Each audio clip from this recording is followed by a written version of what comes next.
Bismillahirrahmanirrahim. Assalamualaikum warahmatullahi wabarakatuh.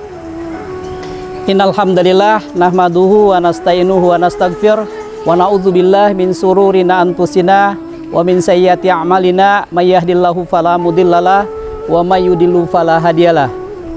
Asyhadu an la ilaha illallah wahdahu la syarikalah wa asyhadu anna Muhammad abduhu wa rasuluh. Ya ayyuhalladzina amanu ittaqullaha tuqatihi wa la tamutunna illa wa antum muslimun. Faqala Allah Ta'ala fil Qur'anil Azim, a'udzubillahi minasyaitonir rajim. Bismillahirrahmanirrahim.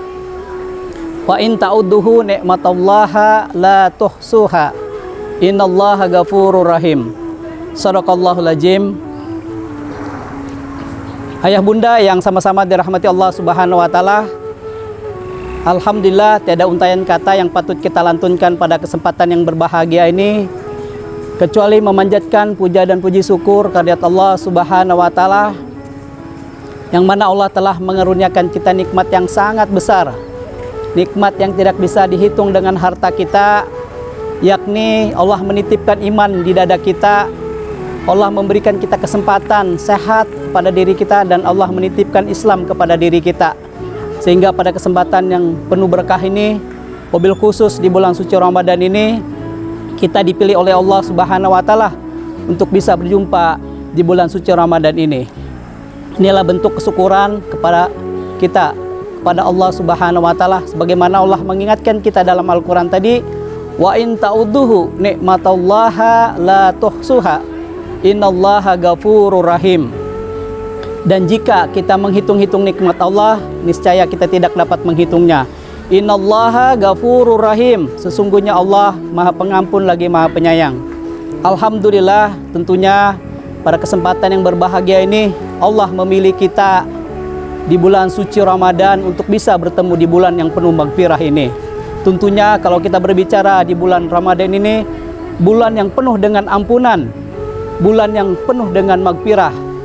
Salah satu cara kita adalah melaksanakan perintahnya dan menjauhi segala apa yang dilarangnya. Oleh sebab itu, mari kita bersama-sama untuk selalu mengevaluasi Ramadan-Ramadan yang telah lalu dan sekarang. Sudah sejauh mana kita, amalan-amalan kita diterima oleh Allah Subhanahu wa taala. Pada kesempatan kali ini saya akan menyampaikan materi tentang menggapai keutamaan di bulan suci Ramadan. Ayah bunda yang sama-sama dirahmati Allah Subhanahu wa taala, ada beberapa sebab ampunan Allah Subhanahu wa taala.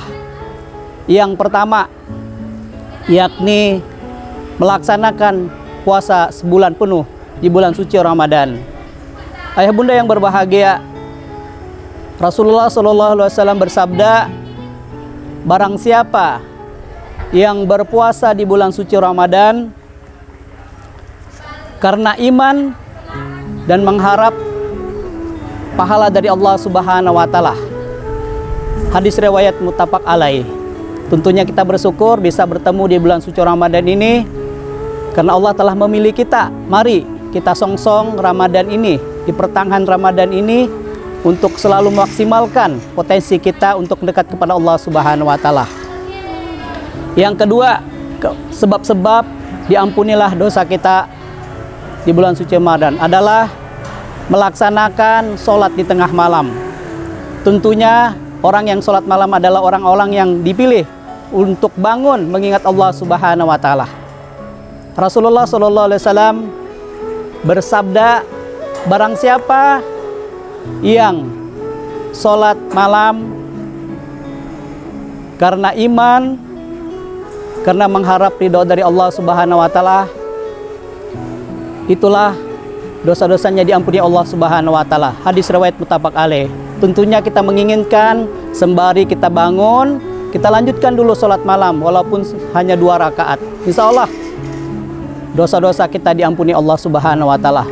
Sebab yang kedua, diampunilah dosa kita adalah mendapatkan Lailatul Qadar. Nah, kalau kita berbicara tentang Lailatul Qadar, tentunya Lailatul Qadar ini ada 10 di malam terakhir di bulan Ramadan. Tapi tidak menutup kemungkinan bahwasanya 10 pertama di Ramadan atau pertengahan Ramadan insya Allah di situ ada juga Allah turunkan Lailatul Qadar.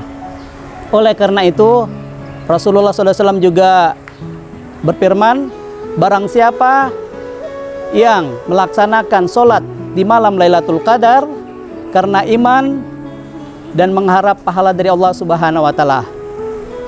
Hadis riwayat muttafaq alaih. Inilah salah satu bentuk cinta Allah kepada kita untuk membangunkan kita mengingat beliau di keheningan malam. Kita bisa melaksanakan ibadah-ibadah sholat malam. Itu yang ketiga. Yang keempat adalah sebab diampunilah dosa-dosa kita adalah memberi iftar atau buka puasa kepada orang lain. Nah, dalam hadis mengatakan barang siapa memberi buka puasa kepada orang lain, ini adalah sebab ampunan Allah Subhanahu wa Ta'ala dan membebaskan dari api neraka. Tentunya ini kebiasaan orang Arab sebenarnya. Baik itu di Jeddah, di Mekah atau Madinah, ini kebiasaan orang. Orang akan di sana berebut memberikan buka puasa kepada orang yang berpuasa. Nah, kebiasaan yang di Arab ini diakomodir oleh bangsa kita, orang Indonesia. Maka kesempatan ini adalah kita di waktu bulan Ramadan untuk berbagi, berbuka puasa kepada khalayak ramai, insya Allah. Ini poin yang keempat.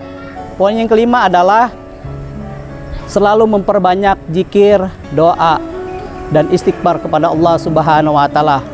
Mungkin lisan-lisan kita ini selalu kita basahi untuk selalu mengingat kepada Allah. Allah bizikrillahi tatmainul qulub. Hanya dengan mengingat Allah, hati menjadi tenang. Ungkapan yang baik adalah ungkapan membesarkan nama Allah. Subhanallah walhamdulillah wala ilaha illallah wallahu akbar, atau la ilaha illallah Muhammad Rasulullah. Bersolawat yang banyak atau astagfirullah, memperbanyak istighfar dalam sehari. Mudah-mudahan dengan memperbanyak istighfar, dengan memperbanyak doa, insya Allah di bulan suci Ramadan ini Allah akan mengabulkan doa-doa kita, insya Allah. Ayah bunda yang berbahagia, mudah-mudahan dengan Ramadan ini kita maksimalkan, kita potensikan diri kita untuk selalu dekat kepada Allah Subhanahu wa Ta'ala, agar kiranya Allah berkenan mengampuni dosa-dosa kita yang tahun lalu dan sekarang. Mudah-mudahan juga kita berdoa agar kita bisa bertemu dengan Ramadan tahun depan. Terima kasih atas perhatiannya, mohon maaf atas kekurangannya. Ihdinas siratal mustaqim. Assalamualaikum warahmatullahi wabarakatuh.